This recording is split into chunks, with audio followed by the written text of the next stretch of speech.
만약 이번 10년 동안의 가장 큰 무역 갈등이 먼 경쟁국들 사이가 아니라 역사적인 동맹국이자 국경을 마주한 이웃들, 전쟁 파트너이자 수십 년 동안 경제적으로 협력해온 국가들 간에 일어나고 있다면 그것은 예고된 듯한 금요일 오후 오타와의 중심부에서 캐나다가 역사 속 한 페이지를 넘기는 순간이었다. 기자들이 에너지 전환에 관한 무미건조한 발표를 기다리던 그때 진짜 폭풍은 총리실이 위치한 유리 건물의 문을 닫은 안에서 다가오고 있었다. 그곳에서 마크 카니 영국은행 전 총재이자 계산적이고 체계적인 경제학자는 북미 무역의 근본을 흔들 결정적인 조치를 내리게 된다. 미국에 대한 전례 없는 상업적 반격을 승인한 것이다. 그것은 블러핑이 아니었다. 몇 시간 만에 블룸버그와 로이터 같은 매체들은 이미 그 계획을 확인하고 있었다. 미국에서 수입되는 220억 달러 규모의 금속에 50%의 세금을 부과한다는 것. 철강, 알루미늄, 코일, 특수합금, 현대 산업의 근간을 이루는 원자재들이 그 대상이었다. 하지만 왜 지금일까? 왜 이렇게 높은 세금일까? 그리고 왜 칸이었을까? 이 이야기는 단지 비율, 시장, 협정에 관한 것이 아니다. 그것은 더 깊은 이야기다. 주권과 복종 사이의 잠재적 긴장, 안정성과 도발 사이의 갈등, 그것은 참을성을 넘은 한 국가의 이야기이다. 그리고 이제 그 나라는 반응하기로 결심했다. 3월부터 미국은 공격을 시작했다. 국가 안보라는 모호하고 유연한 이유로 도널드 트럼프는 캐나다산 철강과 알루미늄의 50%의 세금을 부과했다. 그 이유는 중국이 캐나다를 미국 시장에 저렴한 철강을 수출하는 통로로 사용하지 못하게 하기 위해서라고 주장했다. 그러나 데이터는 다른 것을 말하고 있었다. 캐나다의 공급망은 세계에서 가장 추적 가능하고 청정한 공급망 중 하나였으며 수력 발전에 의존하고 철저한 인증 절차와 미국 파트너와의 오랜 계약을 갖고 있었다. 하지만 진실은 초점이 아니었다. 게임은 다른 것이었다. 보호무역이 정치적 무기였다. 무역전쟁은 선거용 쇼였다. 그리고 그때 카니는 대본을 깨기로 결심했다. 그의 사무실에서 그는 한 팀을 소집했다. 경제학자들, 금속학자들, 통계학자들, WTO 법률 전문가들, 탄소 전문가들, 산업 엔지니어들. 48시간 만에 데이터는 눈에 띄게 드러나기 시작했다. 내부 문서들은 미국의 세금이 시카고의 미래 가격에 비해 캐나다산 철강을 톤당 38달러 더 비싸게 만들 것이라는 것을 보여주었다. 이미 압박의 신호가 보였다. 엘버타의 파이프라인 건설업체들이 주문을 취소하고 온타리오의 차대 공장이 근무를 중단하며 브리티시 컬럼비아의 캔 물류업체들이 몬트리올 은행에 구원을 요청했다. 경제의 실제 현장에서는 미세한 위기들이 곳곳에서 터져 나왔다. 그리고 그와 함께 하나의 질문이 메아리쳤다. 캐나다는 얼마나 더 오래 그들이 동맹국이라고 부르는 나라로부터 위협받는 존재로 대우받을 것인가? 마크 카니는 단순히 방역하고자 하지 않았다. 그는 게임의 판을 뒤집고자 했다. 새로운 세금의 비율에 숨겨진 메시지, 즉 그만이라는 강력한 의도가 있었다. 그의 계획은 단지 경제적인 것이 아니었다. 그것은 전략적이고 외교적이었으며 기후적이기도 했다. 세 가지 전선에서의 전투였다. 첫 번째, 지갑을 공격하다. 재무부의 시뮬레이션에 따르면 미국에 대한 직접적인 영향은 캐나다 소비자들이 아니라 제조업체들의 이익률에서 발생했다.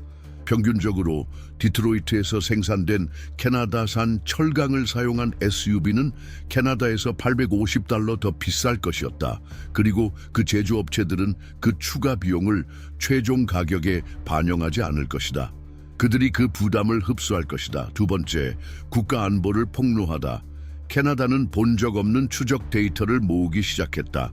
탄소 동위원소 분석, 재련 인증서, 스크랩의 출처, 화학적 구성 등 모두 캐나다산 철강이 진짜 북미산임을 증명하기 위한 것이었다. 세 번째, 미래에 투자하다. 세금을 올리는 한편 카니는 철강로, 전해질 알루미늄 재련로, 수소 기술을 활용한 파일럿 라인을 현대화하는 수십억 달러 규모의 녹색 전환 패키지를 발표했다.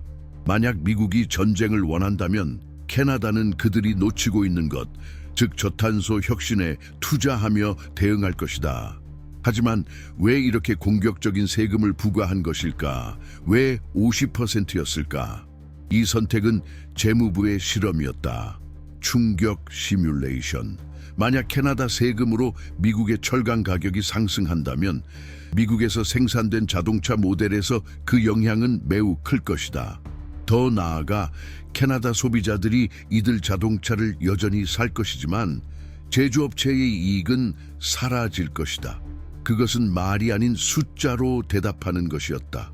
그리고 그 숫자는 모욕보다 더 아프게 다가왔다. 하지만 카니는 그것이 리스크가 따른다는 것을 알고 있었다. 트럼프와 정면으로 충돌하면 수십 년간의 경제적 파트너십이 흔들릴 수 있었다. 비버 경제는 위기에 처해 있었다. 보수 야당은 외쳤다. 보호주의로 보호주의에 대응하는 것은 실수다. 그러나 여론조사 결과는 달랐다. 캐나다인의 60% 이상이 반격을 지지했다. 그리고 온타리오, 캐나다의 산업심장부에서 그 숫자는 68%로 치솟았다. 국민들은 반응을 원했다. 강력함을 원했다. 존엄을 원했다. 그리고 카니는 바로 그것을 제공했다. 도널드 트럼프가 캐나다산 철강과 알루미늄에 50%의 세금을 부과했을 때 그 주장은 애국적처럼 보였다. 국가 안보. 그들은 말했다. 중국산 철강이 캐나다를 통해 미국에 유입되는 것을 막아야 한다는 이유였다. 오하이오, 미시간, 펜실베이니아의 유권자들에게 간단하고 직설적이며 받아들여지기 쉬운 논리였다. 하지만 문제는 그것이 사실이 아니었다는 것이다. 캐나다는 중국의 중개자가 아니다. 결코 그런 적이 없었다.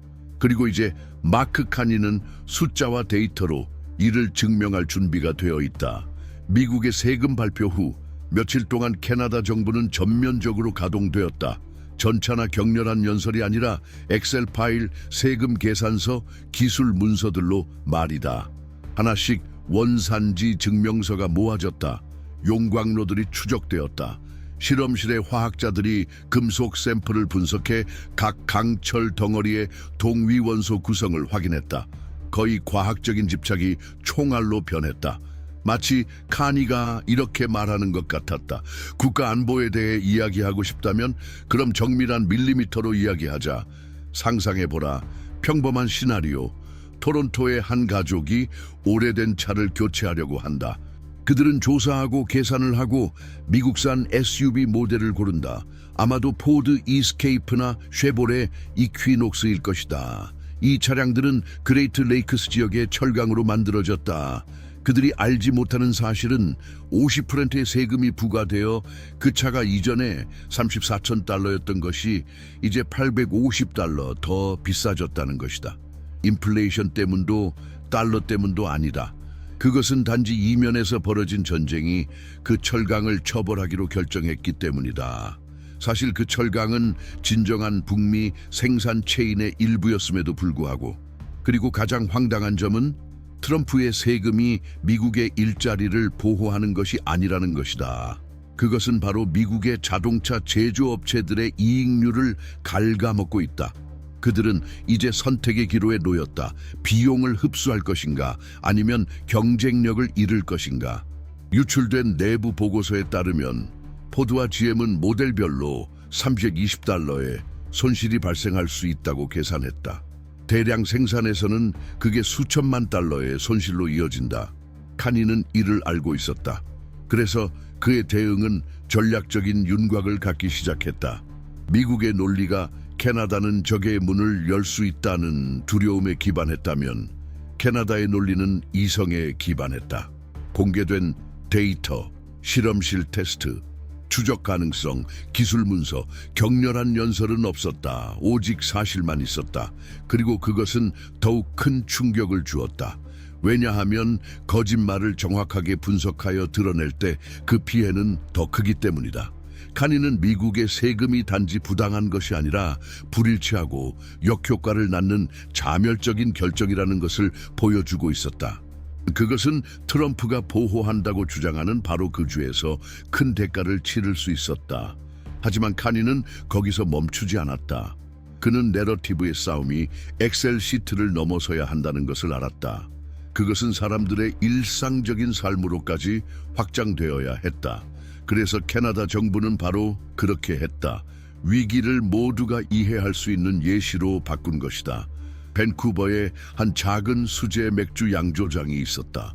이미 경계선에서 운영되고 있던 이 양조장은 캔의 가격이 개당 5센트 올랐다. 적어 보일 수 있다. 하지만 독립적인 생산자에게는 이 차이가 상품을 선반에 올려놓거나 더 큰 브랜드에 의해 대체되는 경계선의 마진을 의미한다. 얼마 지나지 않아 수십 개의 생산자가 판매 감소를 보고하기 시작했다. 그리고 카니는 이를 이용해 미국의 보호무역주의가 애국주의로 포장되어 양국의 사업 다양성을 죽이고 있다는 사실을 보여주었다. 한편 엘버트에서는 중요한 파이프라인 건설이 중단되었다. 철강 공급자들이 천문학적인 비용에 의해 계약을 중단했다.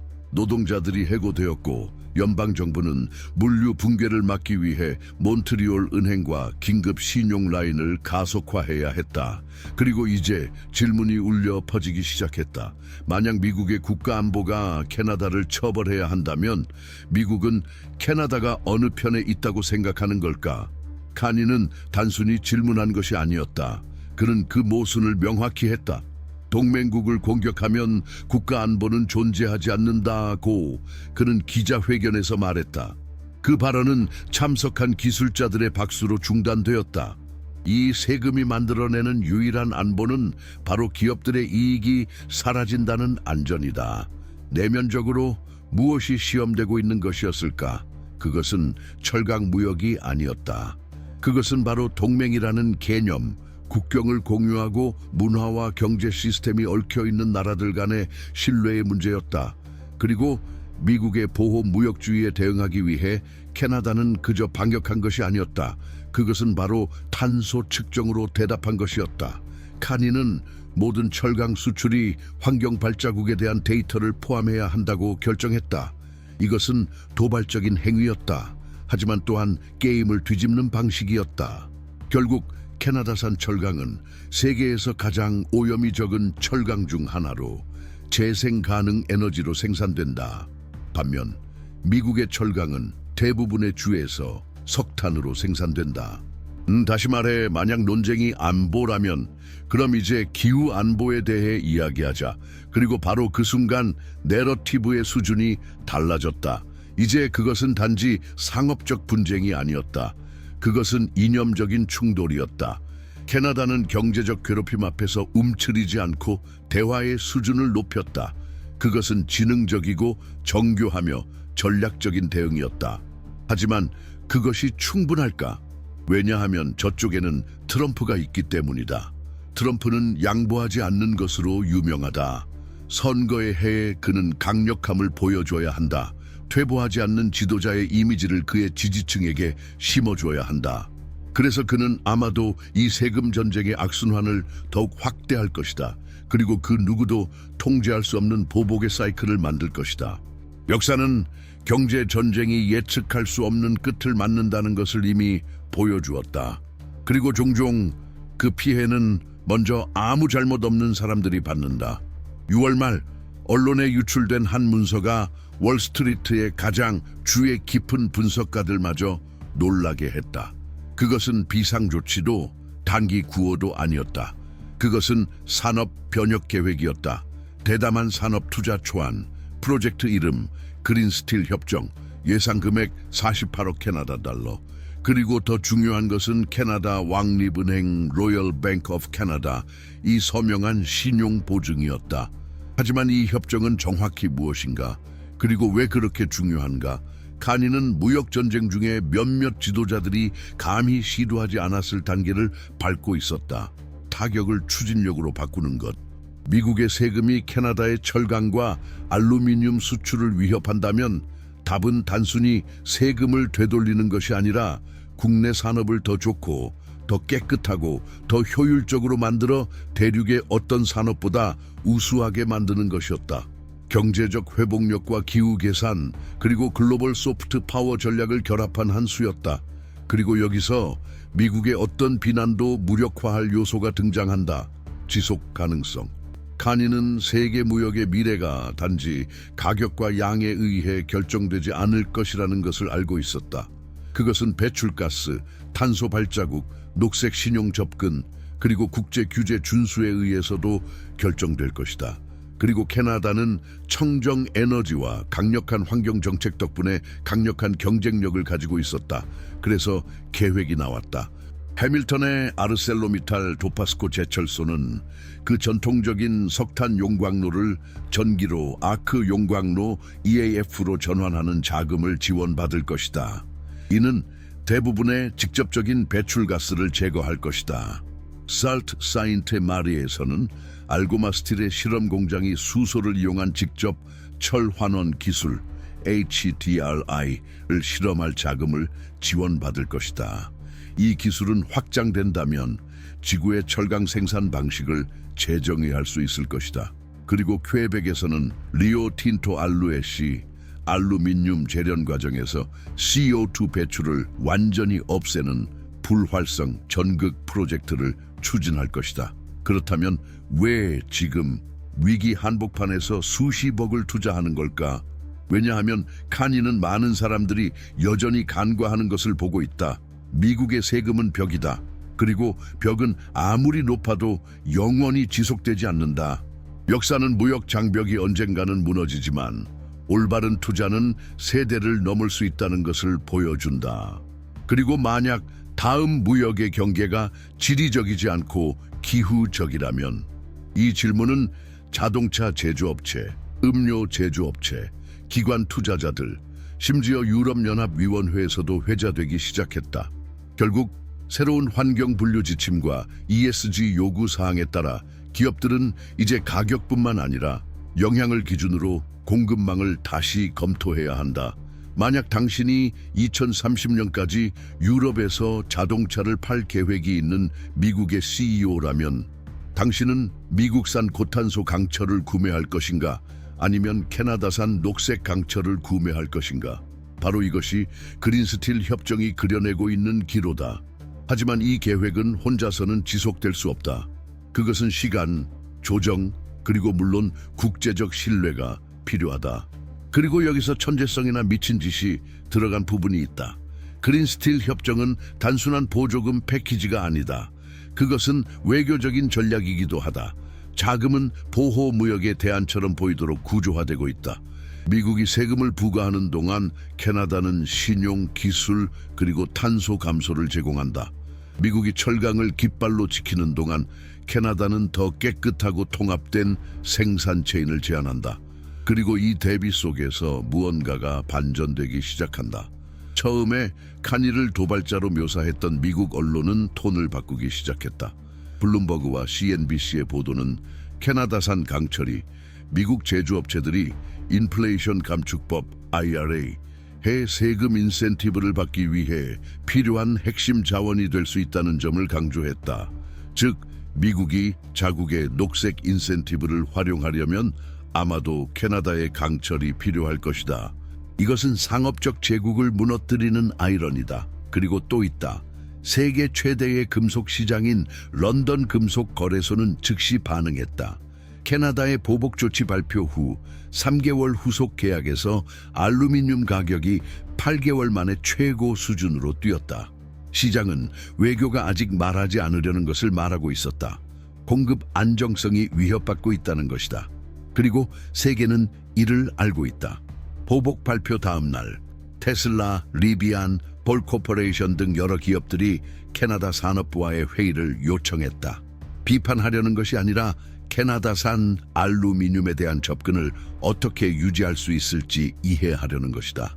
왜냐하면 대체 공급자로의 전환은 탄소 발자국을 직접적으로 증가시키기 때문이다. 그리고 그것은 자금 지원과 혜택에 대한 접근을 잃게 될 것이다. 여기서 무슨 일이 일어나고 있는지 보이십니까?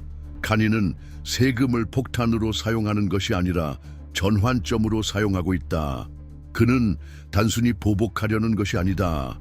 그는 재조정하려고 한다. 그는 미국이 무역의 미래에 기후 요소를 통합해야 한다는 것을 인정하게 만들고자 한다. 그렇지 않으면 무너질 것이라고 말이다. 하지만 이 전략이 모두에게 이해되고 있을까? 워싱턴의 권력 복도에서는 반응이 엇갈리고 있다. 일부 공화당원들은 그린스틸을 생태학으로 위장한 좌파의 개입주의라고 취급한다. 다른 이들은 더 실용적인 측면에서 러스트벨트의 유권자들이 자신들이 속았다고 느끼기 시작할까봐 걱정한다. 보호무역이 그들을 고립시켰고 캐나다는 투자를 끌어들이고 국제적인 명성을 얻고 있다는 것이다. 그리고 기업들 사이에서는 불안이 지배적이다. 이 대륙의 경제 축을 재편성하고 있는 이 싸움의 다음 영상을 보고 싶다면 지금 바로 채널에 구독하세요. 알림을 활성화하여 영상을 놓치지 마세요. 그리고 이 내용이 여러분을 자극했다면 영상에 좋아요를 눌러주세요. 자만이 아니라 각 좋아요가 이 대화를 거품을 깨는 데 도움을 주기 때문입니다. 트럼프의 세금에 대한 캐나다의 보복은 단지 북미 경제 구조에 대한 충격만을 일으킨 것이 아니다. 그것은 예기치 않은 반응을 촉발했다. CEO와 노동조합 간의 드문 결합. 그리고 이 움직임은 워싱턴이 대비할 준비가 되어 있지 않았을지도 모를 정치적 지진이 될 수 있다. 모든 것은 디트로이트 자동차 제조업체들의 회의실 안에서 울린 불편한 질문에서 시작되었다. 우리는 이 비용을 얼마나 더 견딜 수 있을까? 대부분의 회사들에 대한 답은 간단했다. 그리 오래가지 않는다. 포드, 제너럴 모터스, 스텔란티스의 스프레드시트에서 숫자들이 선명한 빨간색으로 튀어나왔다. 차량 차체 축 충격 구조물 및 전기차 배터리 방탄장치 생산에 필수적인 캐나다산 철강이 이제 50% 더 비쌌다. 이로 인해 각 차량의 이익률은 급락했다. 캐나다에서 판매되는 인기 SUV 하나는 이제 자동차 제조업체들에게 $320를 덜 남게 했다. 이 손실은 대규모로 보면 모델당 수천만 달러에 이를 수 있다. 전기차는 더 많은 알루미늄과 고순도 합금에 의존하고 있으며 그 합금은 바로 퀘벡에서 공급된다. 하지만 문제는 숫자만이 아니었다. 공장 내부에서 분위기가 바뀌었다. 전통적으로 미국산 제품을 사자라는 보호주의적 내러티브에 맞춰져 있던 자동차 노동조합원들이 이제 이 세금의 실제 영향을 질문하기 시작했다. 보호주의의 논리가 현실을 마주하면서 무너지고 있었다. 만약 트럼프의 세금이 일자리를 보호하기 위한 것이었다면 왜 많은 일자리가 이제 위협받고 있는가? 미시간주 디어본의 한 프레스 작업자는 현지 언론에 이렇게 털어놨다. 우리는 캐나다가 문제라고 들었지. 그런데 실제로는 여기서 자르기 시작했어. 우리가 항상 사용했던 철강은 여전히 캐나다산이지 중국산이 아니야. 그러면 우리가 정말 지키고 있는 게 뭐지? 이 모순은 대중의 말을 전파하는 데 있어 거대한 균열로 퍼져나갔다. 노동자들은 안전을 원했다. 사업가들은 예측 가능성을 원했다. 하지만 그들이 받고 있는 것은 불안정성, 불확실성, 그리고 금속 부품 속에 숨겨진 인플레이션이었다. 그리고 여기서 예기치 못한 첫 번째 미세한 기관 충돌이 발생했다. 테네시주 공화당 상원 의원이자 트럼프의 전통적인 동맹인 빌 해거티는 침묵을 깨고 이렇게 말했다. 만약 우리가 가장 큰 산업 파트너와 상호 제재의 악순환에 빠지면 우리가 갖게 될 것은 보호벽이 아니라 상호 파괴의 소용돌이일 것입니다. 이 발언은 국회의사당에서 폭탄처럼 떨어졌다. 같은 주에 미국의 철강 노동조합인 유나이티드 스틸워커스, United Steelworkers of America도 유사한 입장을 밝혔다.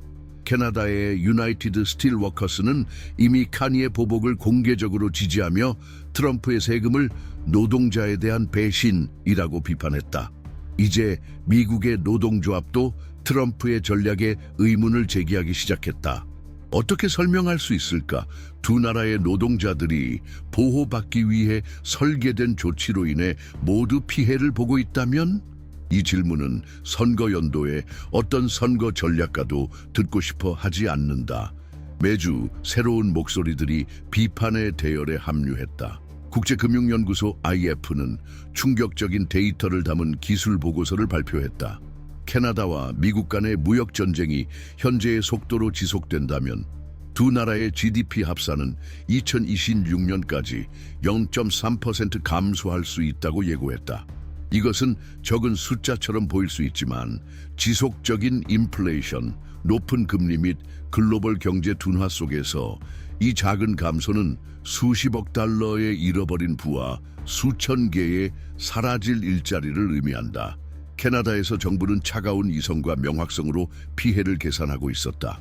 자국의 통화가 평가절하되고 에너지 수출이 흑자를 기록하고 있었지만 여전히 IIF의 예측은 순수출 채널을 통해 0.4% 성장률이 감소할 것이라고 예상하고 있었다.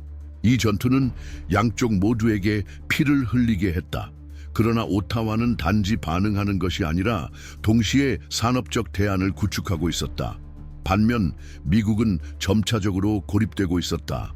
캐나다가 그린 스틸 아코드와 저탄소 외교, 그리고 무거운 세금에도 불구하고 생산을 유지하는 능력을 세상에 선보이는 동안 미국은 정치적 모순에 빠져들고 있었다. 보호무역론자들은 세금을 강력한 제스처로 옹호하고 있었고 기업계는 탈산업화를 경고하고 있었다. 노동자들은 모두에게 믿음을 잃고 있었다. 그리고 이 혼돈 속에서 불편한 진실이 나타났다. 트럼프의 세금은 그가 가장 두려워했던 사람들, 경제를 지탱하는 자본가들과 그의 경쟁자를 선출하는 노동자들을 하나로 묶고 있었다. 하지만 이것은 시작에 불과했다. 상징적인 측면에서 카니는 수십 년 만에 캐나다의 총리가 해본 적이 없는 일을 했다. 미국의 헤게모니적 담론에 공개적으로 도전했다. 그리고 그는 그것을 품격 있게, 기술적으로 정확하게, 그리고 대중의 지지를 바탕으로 했다. 에이바추 다타의 여론조사에 따르면 61%의 캐나다인이 동등한 보복을 지지하고 있었다. 온타리오에서는 그 숫자가 68%로 높아졌다. 트럼프가 슬로건으로 말을 할 때 카니는 숫자로 말을 했다. 미국 대통령이 빨간 모자를 쓰고 있을 때 캐나다 총리는 그래프와 데이터를 입었다. 그리고 진실을 말하자면 진실이 중요한 시대에서 이것은 차별화되는 요소가 되기 시작했다. 그리고 이제 내러티브의 전환점이 온다. 트럼프는 두 가지 선택지가 있다. 물러서거나 더 나아가 농업, 자동차 부품, 기술 등 분야로 세금 전쟁을 확장하는 것이다. 그러나 이 방향으로 한 걸음이라도 더 나아가면 나프타 이후 북미의 균형을 유지해 온 미묘한 상호 의존적 생태계를 망칠 위험이 있다. 그리고 더 위험한 점은 압박을 가하면 트럼프는 우연히 더 파괴적인 부메랑 효과를 일으킬 수 있다는 것이다. 그건 바로 캐나다와 미국 사이의 제도적 신뢰가 무너지는 것이다. 왜냐하면 한 가지는 비율을 두고 싸우는 것이고 다른 하나는 항상 당신 편이었던 사람들의 신뢰를 잃는 것이다. 도널드 트럼프가 촉발한 무역전쟁은 단지 숫자나 경제적 헤드라인에 국한되지 않는다. 그것은 바로 글로벌 분쟁 해결 시스템 자체에 도전장을 내밀고 현대 외교의 한계를 시험하며 역사적 동맹국들을 적대자로 만든다. 이 모든 것이 전 세계가 호기심과 불안 속에서 지켜보는 가운데 일어나고 있다. 그리고 이 새로운 대립의 중심에 등장하는 개념이 있다. 처음에는 기술적이고 거의 관료적인 개념처럼 보이지만 그 안에는 고도의 지정학적 정밀함이 숨어있는 한 조치가 있다. 바로 세금 사다리다. 하지만 세금 사다리가 왜 이 이야기에서 이렇게 중요한가? 그것은 캐나다가 발견한 방법이다.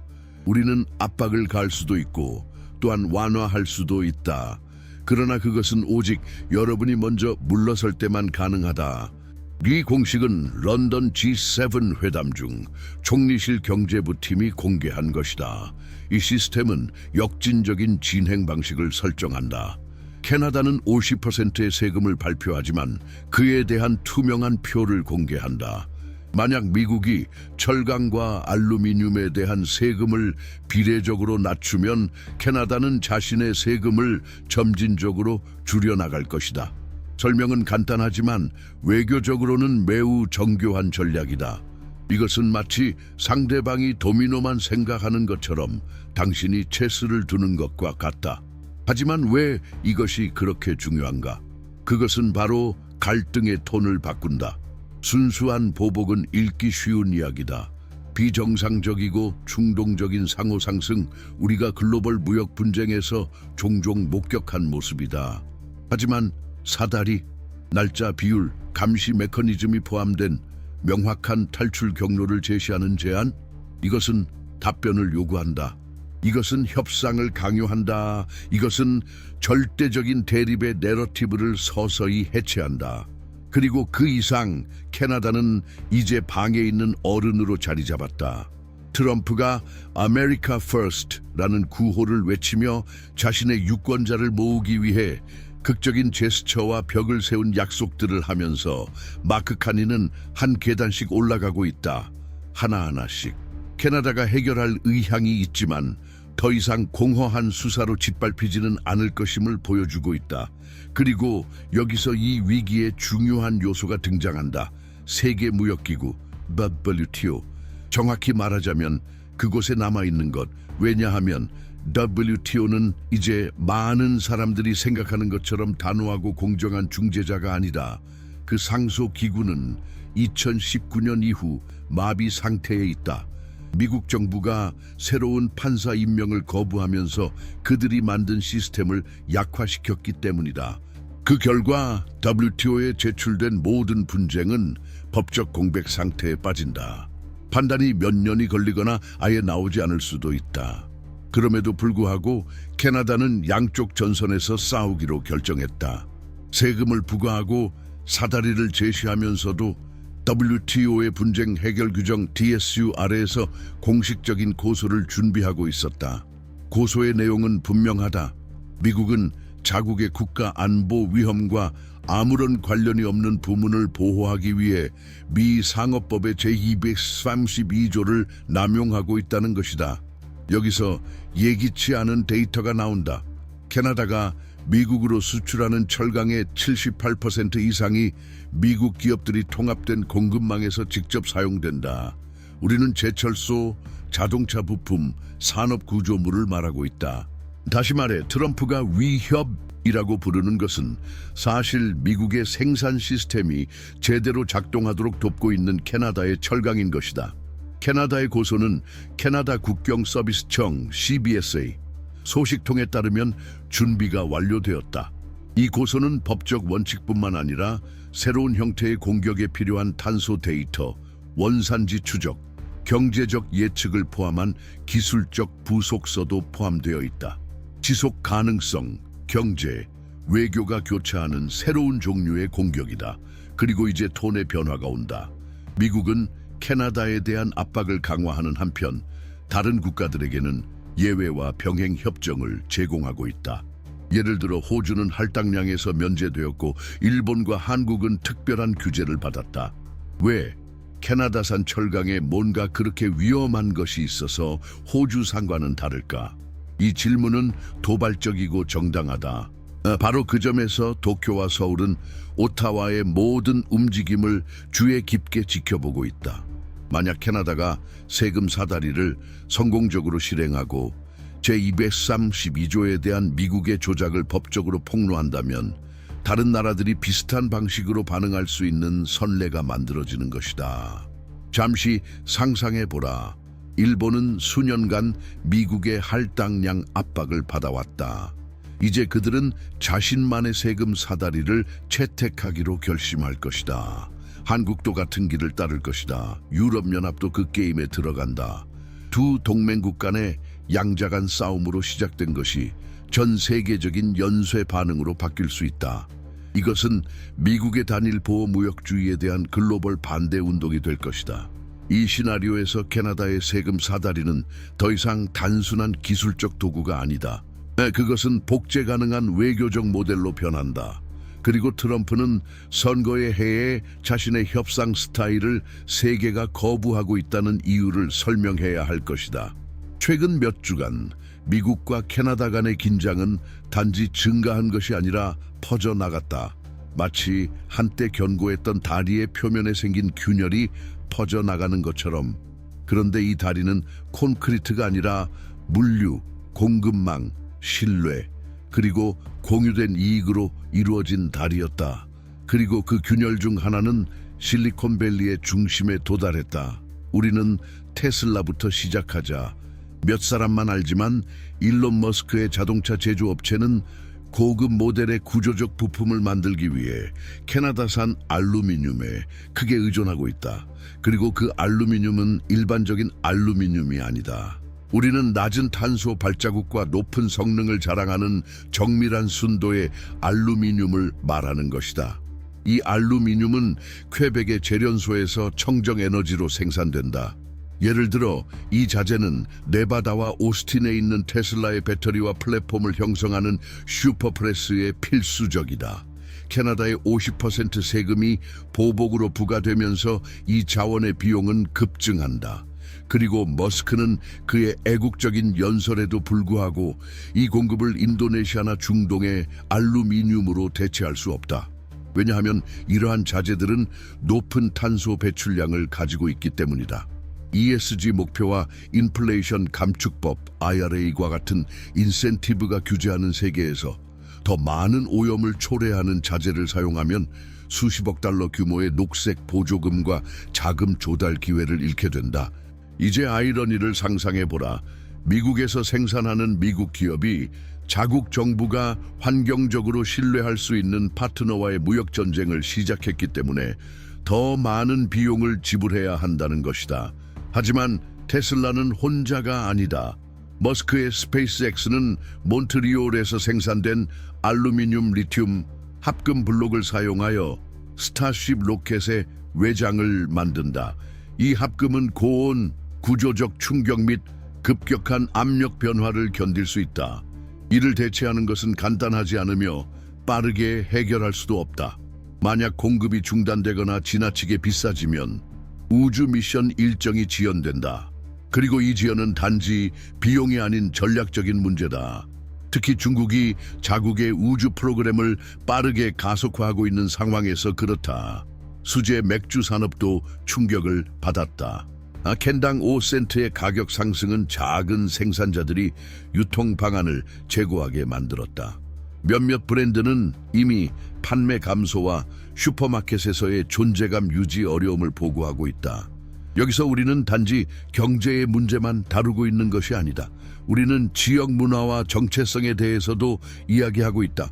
보복이 이 정도로까지 영향을 미친다면 그것은 더 이상 장관들 간의 논쟁이 아니라 일상생활에 영향을 미치는 문제로 변한다. 하지만 도미노 효과는 아직 끝나지 않았다. 에너지 산업의 배경에서는 경고 신호들이 번쩍이고 있다. 캐나다는 미국의 원유를 수출하는 가장 큰 수출국 중 하나로 아직 사용하지 않은 강력한 카드를 보유하고 있다. 바로 에너지다. 캐나다 서부에서 추출되는 원유의 약 69%는 바로 미국의 정유소로 가고 있다. 그리고 이 흐름은 두 나라의 재정 구조를 지탱하는 중요한 역할을 한다. 미국의 섬세한 인플레이션 균형도 여기에 의존하고 있다. 카니는 이를 잘 알고 있다. 그리고 지금까지 이 카드를 직접적인 무기로 사용하지 않았지만 그의 측근들은 트럼프가 세금 전쟁을 다른 분야로 확대할 경우 이미 플랜 B가 준비되어 있다고 언급하고 있다. 이 계획은 일부 제한을 두고 일부 수출을 아시아로 재조정하며 청정 에너지와 예측 가능한 제도에 관심이 있는 신흥 강대국들과의 외교적 재접촉을 촉진하는 것을 포함한다. 이것은 미국이 지금 제공하지 못하고 있는 것들이다. 그리고 이 불안정성의 공백 속에서 누가 웃고 있는지 아는가? 중국이다. 베이징의 인식은 분명하다. 캐나다와 미국 간의 전쟁은 예상치 못한 선물이다. 서방 블록 내의 균열로 산업 조정이 약화되고 통합된 공급망이 위협받으며 중국이 그동안 북미가 지배해왔던 시장에 대한 입지를 확대할 기회를 제공한다. 홍콩의 기자들에게 유출된 중국 상무부의 기밀 보고서는 이를 분명히 보여준다.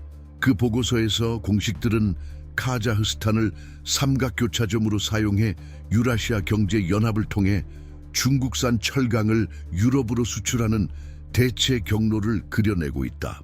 이를 통해 중국은 서방의 세금을 피하면서 자국의 재고를 비우고 캐나다와 미국이 서로 싸우며 남겨둔 틈새를 채울 수 있게 된다.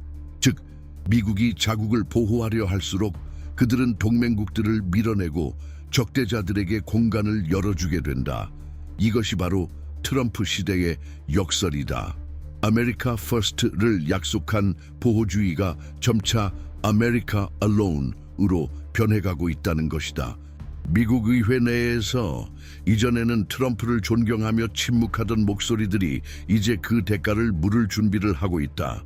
테네시주 상원의원 빌 해거티는 이미 기업 반란의 위험을 경고했다. 이제 공화당 내 옹험파들이 공개적으로 말하기 시작했다. 그들은 일자리뿐만 아니라 선거 기부자들과 제도적 지원도 잃을 위험이 있다는 것이다. 그리고 더 나쁘게도 선거가 다가오고 있다. 산업벨트의 유권자들은 트럼프에게 경제 재활성화를 약속받았다.